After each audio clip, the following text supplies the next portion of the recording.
കൊണ്ടോട്ടിയിലെ തങ്ങന്മാരെ കുറിച്ച് ഷിയ വിശ്വാസികളാണ് എന്ന് പൊതുവെ കൊണ്ടോട്ടിയും പരിസരത്തൊക്കെ അറിയപ്പെട്ടൊരു വിഷയമാണ്. ഈ ബാനർ കണ്ടപ്പോൾ സത്യത്തിൽ അത് ഒന്നുകൂടെ സ്ഥിരപ്പെട്ടു. എന്തുകൊണ്ടാന്ന് ചോദിച്ചാൽ മുത്തുനബിയെ വിളിച്ചതിന് ശേഷം യാ അലി അത് വിളിക്കാൻ പറ്റാത്തത് കൊണ്ടല്ല. ഒരു ശൈലിയുണ്ട് മുസ്ലിം ഉമ്മത്തിന്.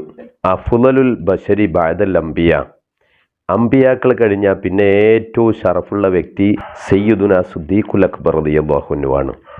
നിങ്ങൾക്കറിയോ, ഉമർ ബിൻ ഖത്താബ് റളിയല്ലാഹു അൻഹു ഇസ്ലാമിക റിപ്പബ്ലിക്കിൻ്റെ രണ്ടാമത്തെ ഖലീഫയായി ഭരണം നടത്തുന്ന കാലം, അന്ന് കൂഫയിൽ ഗവർണറായി നിയമിക്കപ്പെട്ടയാളായിരുന്നു മഹാനായ സ്വഹാബി വര്യൻ അബൂ മൂസൽ അശ്അരി റളിയല്ലാഹു അൻഹു. അങ്ങനെ അബൂ മൂസൽ അശ്അരി റളിയല്ലാഹു അൻഹു ഒരു വെള്ളിയാഴ്ച ദിവസം ഒരു പള്ളിയിൽ ജുമുഅക്ക് കൂടി.